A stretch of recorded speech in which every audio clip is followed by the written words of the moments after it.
Hey, what's going on, you guys? My name is the Raptor, and welcome back to another one of my reaction videos. And today we're going to be reacting to the new episode of Death Battle, which just came out, which is Trunks versus Silver. But it's Xeno Trunks, or Trunks from Dragon Ball Heroes, versus Archie Silver, or Silver from the Archie Sonic comics. So these are two very different versions of characters that a lot of us are probably pretty familiar with at this point, assuming that you're into Dragon Ball or Sonic to any capacity.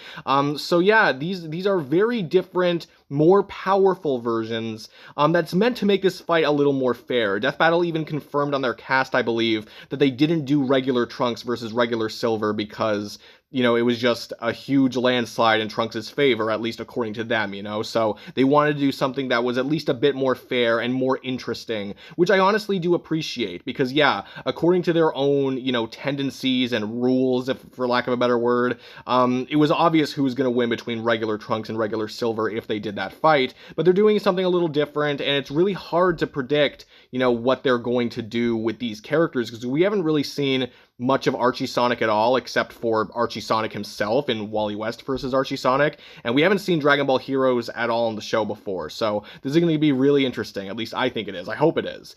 In terms of who I think is going to win, well, I did not make an actual prediction video, or I didn't make a real prediction video for this fight, because I don't know that much about these franchises. As much as I like that, you know, Death Battle is doing something different, that does sometimes mean that I'm not the most equipped to talk about those kinds of characters.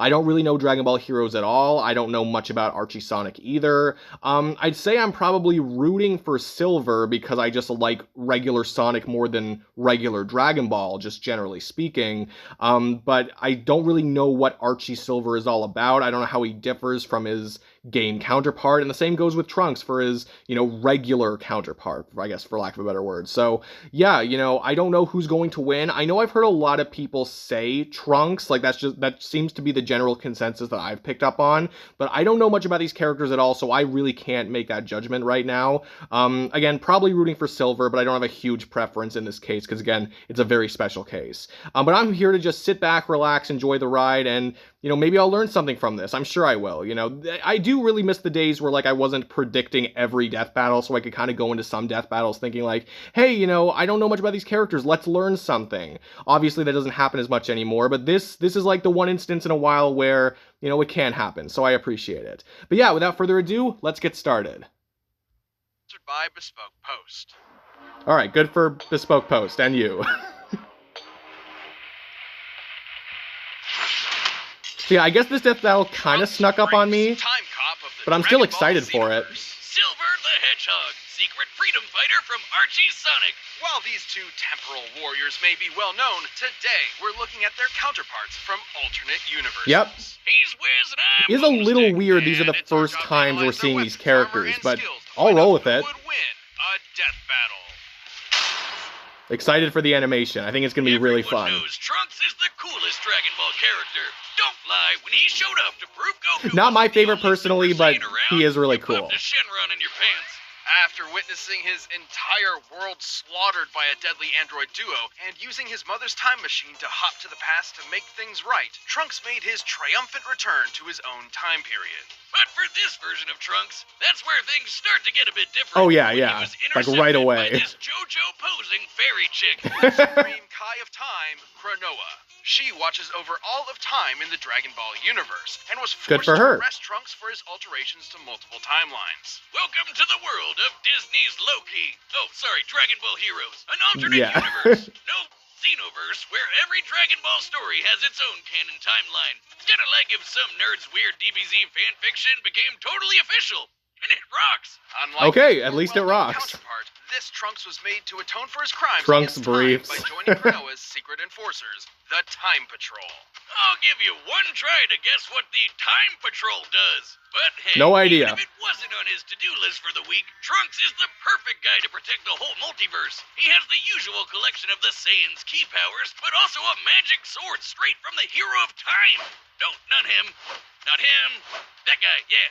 Even with the differing timelines, it's heavily implied this Trunks has lived all the way through some variation of the Goku Black Saga. Therefore, he possesses all powers the original Trunks has, including the ability to assume the golden form of the Super Saiyan.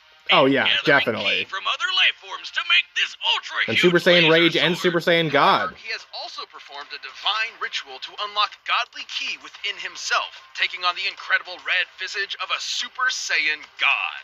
God power sure does come in handy when he's fighting literal demons, like when these weirdos revive Mechikabura, the ruler of the demon realm, causing all sorts of time breaks across the Xenoverse. Naturally. It's kind of a mess. Lucky for us, Jocelyn's even nerdier than Wiz. What useless knowledge have you got for us today? Yes, tell us. Come on, dude. Knowledge is never useless. Okay, so all the major timelines in Dragon Ball Heroes are recorded in tomes called the Scrolls of Eternity. Okay. Anytime somebody hopscotches through time, another one of these scrolls poofs into existence. There's just one teensy little problem. There can only be so many scrolls. Once you hit the limit, surprise, you just triggered Cosmic Armageddon. And that's not even counting all the lesser timelines branching off the main ones, Trunks and Co. That's a lot of timelines. Anyway, Trunks and the Time Patrol are some of the only peeps who can time warp without causing these distortions, thanks to unique devices like this armband. Though makes sense. The patrolman gets ballsy and tries to mess with time themselves, like when Silas tried to rewrite Dragon Ball Heroes, both the world and the game. Oh yeah, did we mention that? The Universe is an arcade game in its own universe. Yes and no.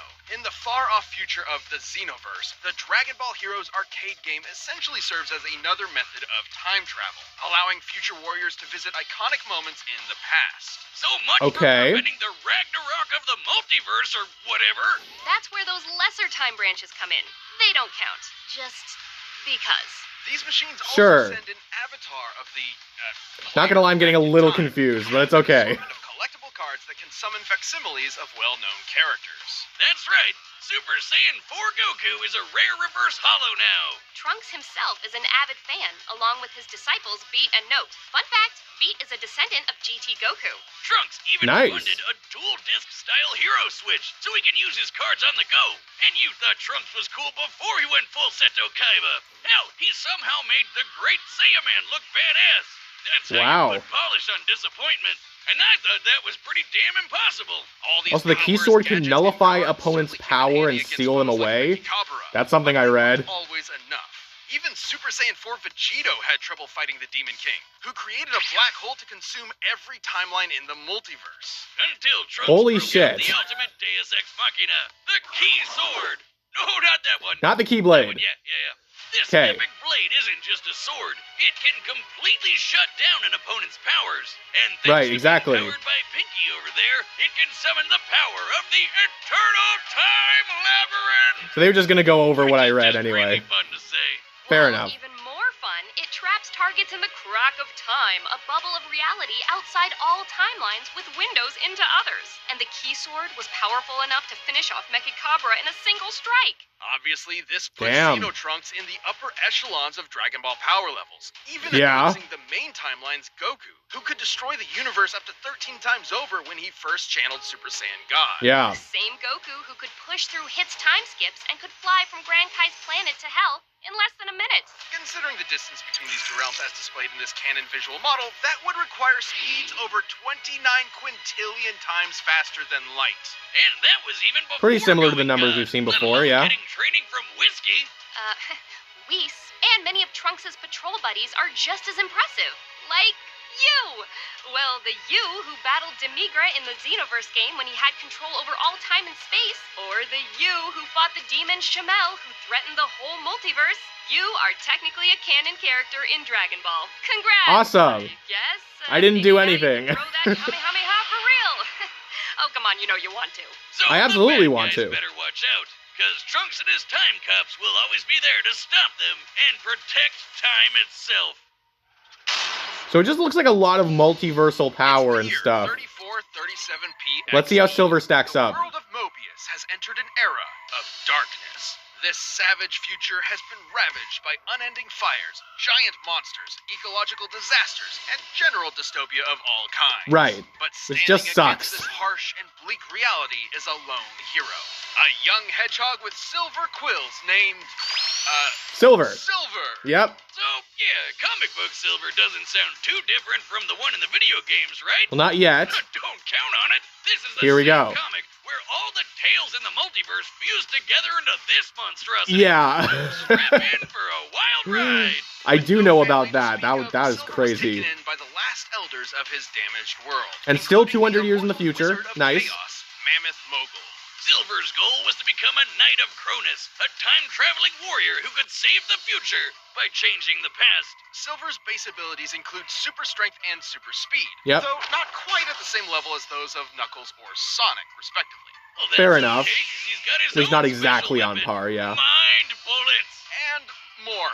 A lot more. Silver Yeah, possesses that's where he the shines. power of psychokinesis, allowing him to move himself or other objects around with just his thoughts. He can move anything from rocks to skyscrapers to entire mountains. But that's not all he's got up his sleeves.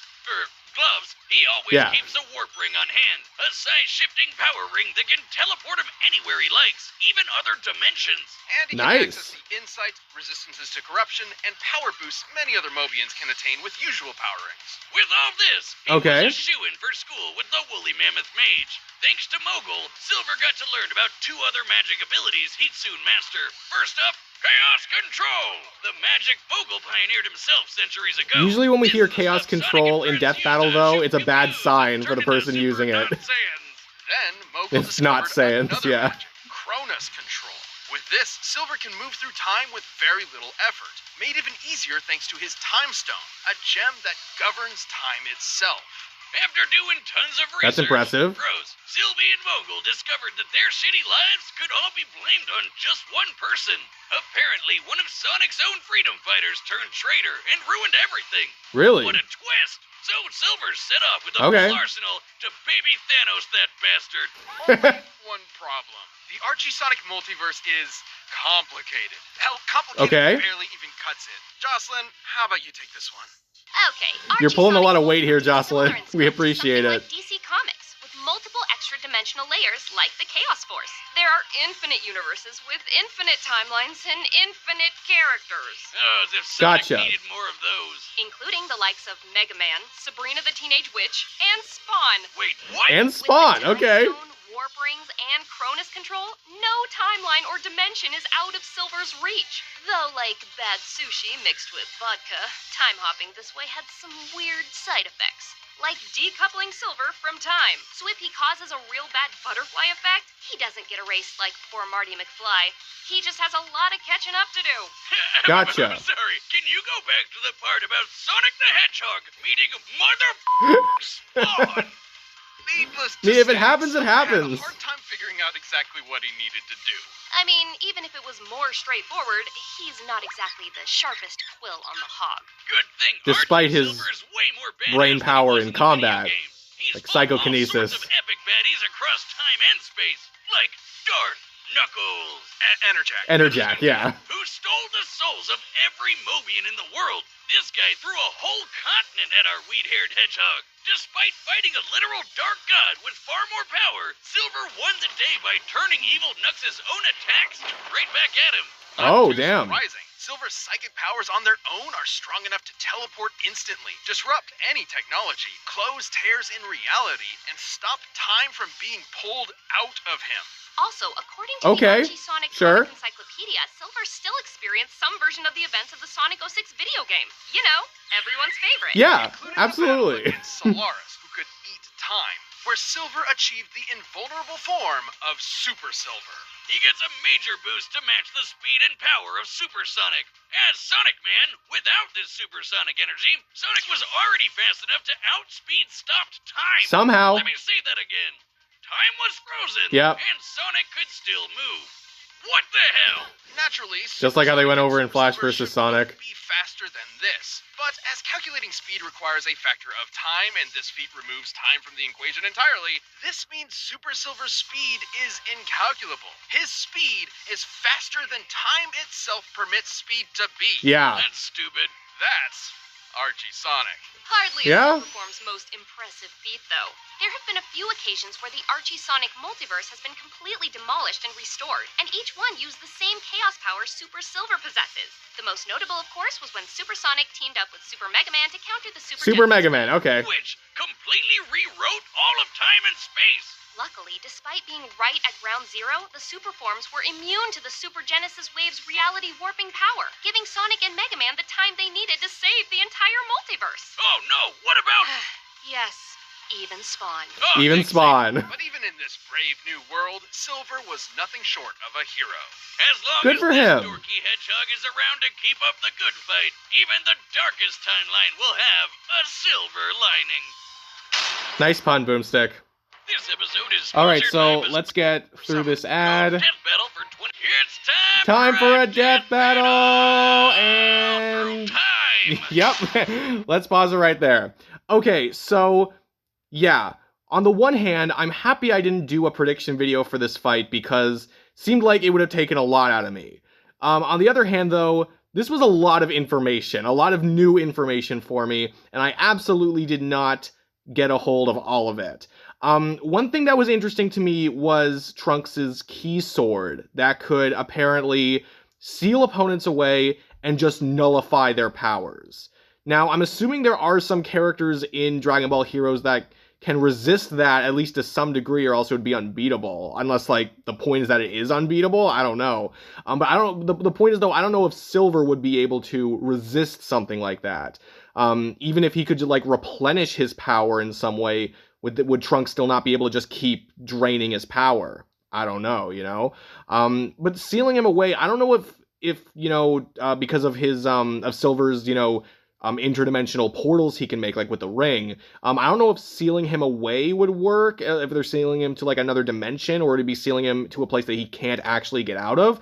I don't know. It just seems like like no point in time or space is inaccessible to Silver. So that's interesting.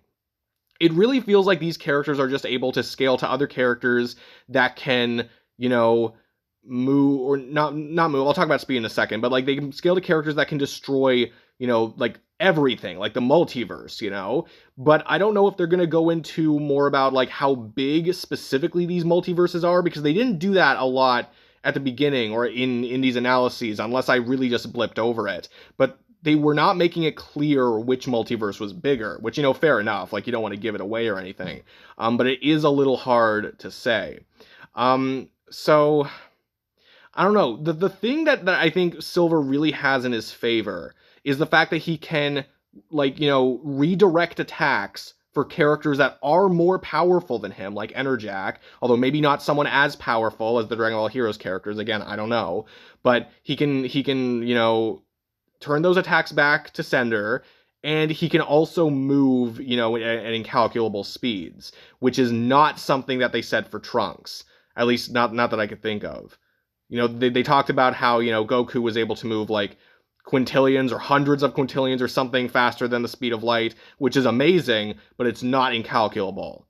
Quite frankly, not even close. So unless Trunks also has something like that, like unless he also has some incalculable feats, or some way to counter speed like that, in some way, then I don't know how Trunks is going to be able to catch Silver. Again, it might be the kind of thing where they just throw so much information at me that I can't keep track of it all. And there might be, like, the answers to my questions may have already been said by Death Battle, for all I know. So it's a little tough. My gut is telling me that if they are going to say that one multiverse is bigger, my guess is that it's going to be the Dragon Ball multiverse in this, or the Dragon Ball Heroes multiverse, but I don't know that for sure. Or or if there's a chance for any of these characters to like upscale majorly beyond the destruction of the entire multiverse, I kind of still want to say it would be the Dragon Ball Heroes characters they would go for. But I don't know. Again, it's the speed that's really making me think that Silver could pull this out. But again, if Trunks just gets one opportunity to nullify Silver's powers, you know, in some way, whether if he can counter that speed even just a little bit, you know, if he just gets one opportunity to take away his powers and Silver can't come back from that, then I also just kind of think that's game over for Silver too. So honestly, I'm kind of stumped. I feel like there's just some questions I don't know the answers to. Again, maybe it's because I wasn't paying attention as close as I should be, or maybe it's because they're actually withholding information. Again, regardless, whatever. But it really feels like both of these characters have like major leg ups over the other. But I don't know. My gut is telling me Trunks. But I could see Silver winning, and I still want to see Silver win. I'm just going to be honest. Like, both of these characters seem really cool. It feels a little weird to see these other versions of the characters introduced before the regular ones. Like, with Archie Sonic versus Flash, like, that didn't feel weird at all, because we'd already seen, like, Barry Allen, and we didn't even need to see Barry Allen, but we had already seen Barry Allen in regular Sonic. But now it's just we're diving straight into these other versions of the characters. So honestly, I don't know. I'm just going to watch this and see what happens. Rooting for Silver. I'd like to see him win. In terms of who's going to win, my guess is still Trunks, maybe. But again, I think I'm very happy that I didn't predict this one, because I feel like it's just a headache and a half. So without further ado, let's get started. Again, as long as they give me a good fight, and they can justify it, I'm gonna be satisfied. I watch the show to have fun, damn it. There's a whole building. Perfect story. I love that. Right off the bat, you're already impressing me.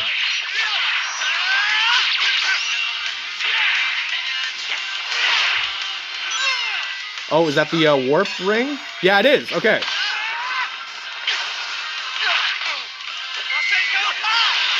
I definitely don't remember the names of all Trunks' abilities, but yeah, he can just redirect them.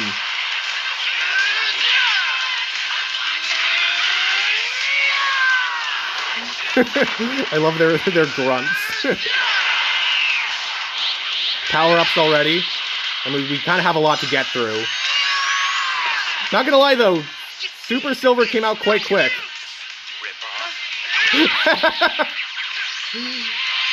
Alluding to the Xeno versus Shadow. Off planet already. Fair enough. Ooh. Crap baskets. Crap baskets. I'm assuming that's in line with his personality, but it's just funny. Good enough. Right, yeah, and just these cards too. I don't think we've seen the key sword yet, right? But either way, this looks pretty cool. The track also sounds dope. Oh boy. Oh, okay. Oh shoot. Another form? Yep, Super Saiyan God. Here we go. I mean, the Super Silver form isn't gonna last forever, right? Ooh. That looks beautiful. Now to shut you down for good. That's the key sword. Okay, moment of truth.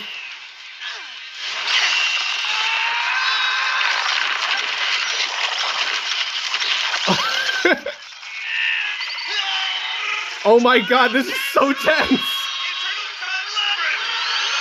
Holy crap. What happened? Oh no. I don't think we're in Mobius anymore. No, no, you're not. This is it, Time Hawk. The end of your future. I told you. Oh boy. Silver, are you gonna pull this off?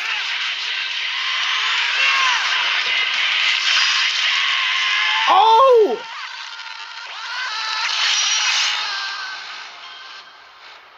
Did he actually do it?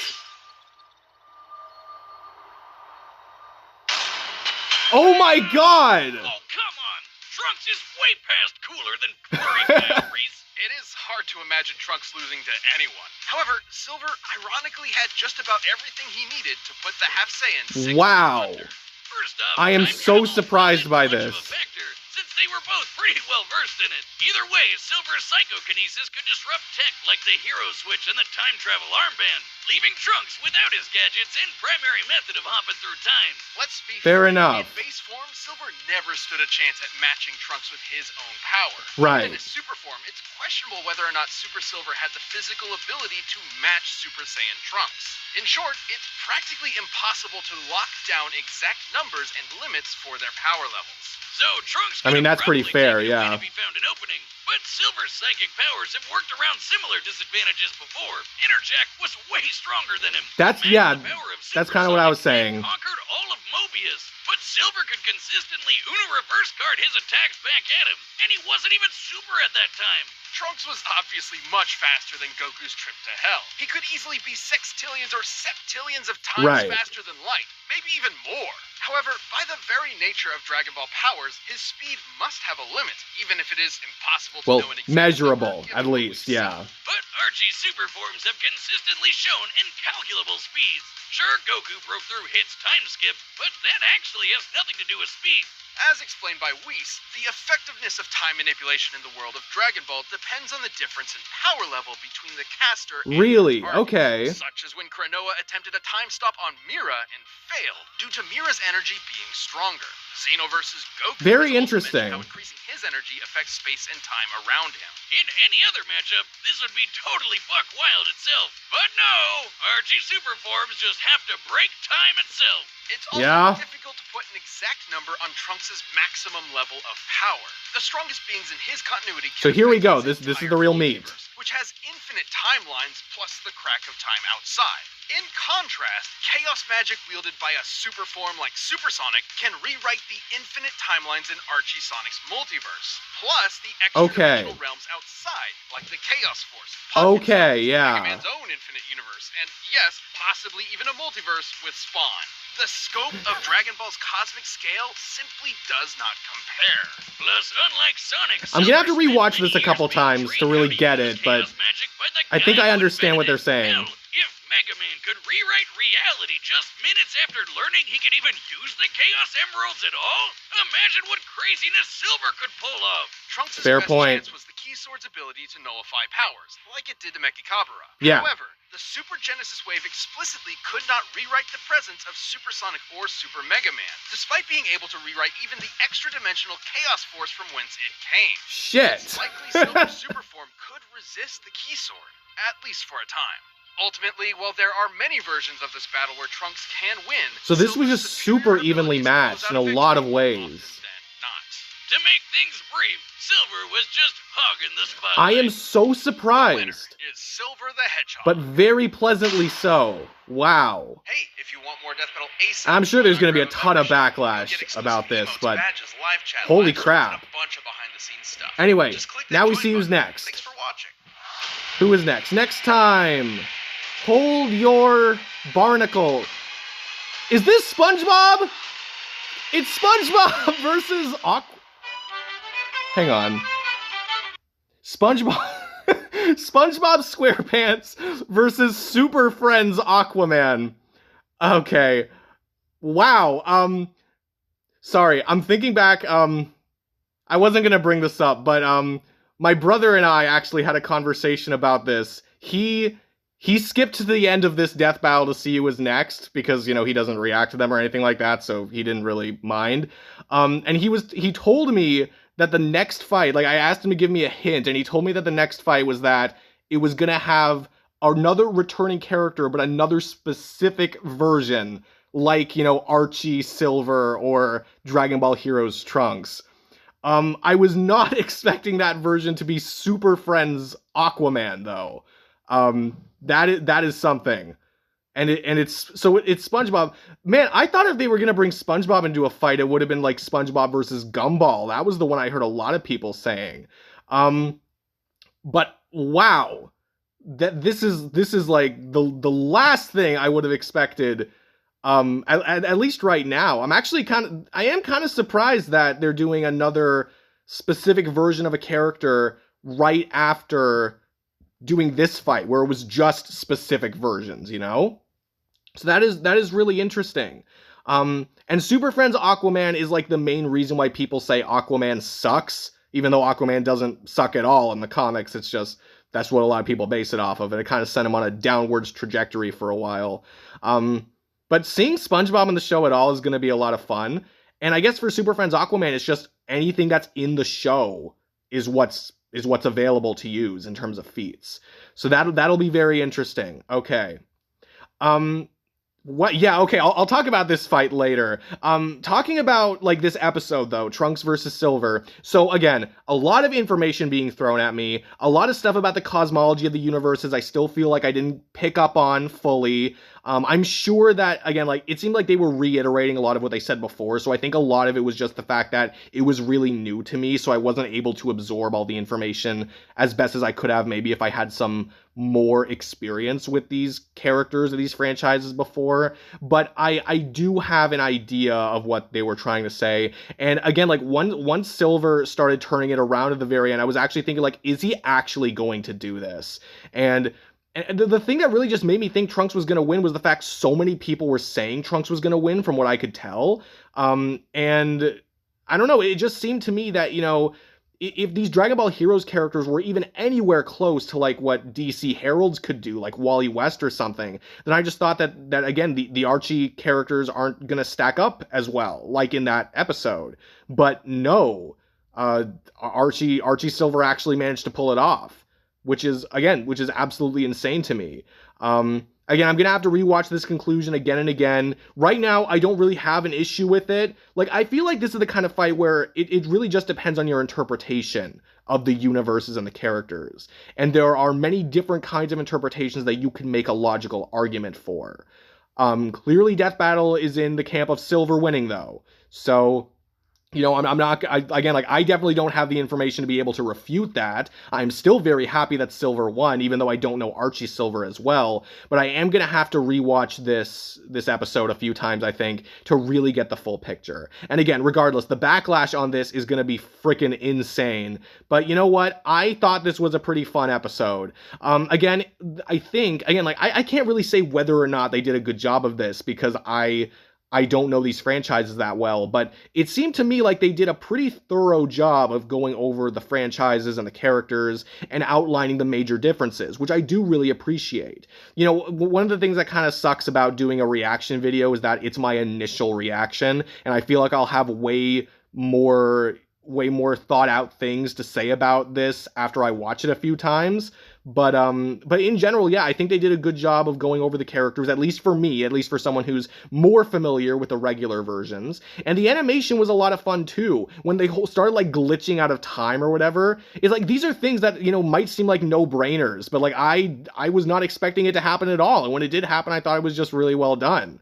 So again, like, a lot of fun. In general, this is just an episode. Again, I do miss the days where I, you know, watch an episode to like learn more about the characters outright. Because nowadays when I'm predicting every death battle and doing research about every death battle, you know, they can surprise me sometimes with the information, but not nearly as much as they used to.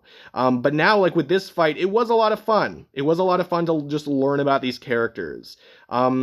I don't know, maybe I'll have to predict fewer death battles. I don't know, we'll see. Probably not going to happen for a little while, but I'll definitely be predicting this one, even though Super Friends Aquaman isn't really my expertise or anything.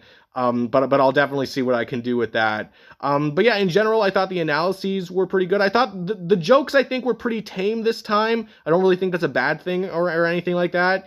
But it was clear that the main focus of this episode needed to be the information and trying to say it in the most simple way they could, that everybody could understand, which I think is something that some people forget. Like, some people are like real experts on these characters and they think, well, maybe you shouldn't have phrased it like that because technically it's more like this. But remember, they have to make this video for people who know the characters and for people who don't know them as well. So when I'm in that perspective now, like when I'm in that place where I don't know the characters as well, I do really appreciate that. As opposed to something like Scarlet Witch versus Zatanna, where again, I know more about the characters, and maybe I'll say, well, maybe you shouldn't phrase it exactly like that, but I totally understand where they're coming from, you know? It's not really oversimplifying if it's something they need to do for all their audiences, you know? But anyway, that's just a little rant of mine.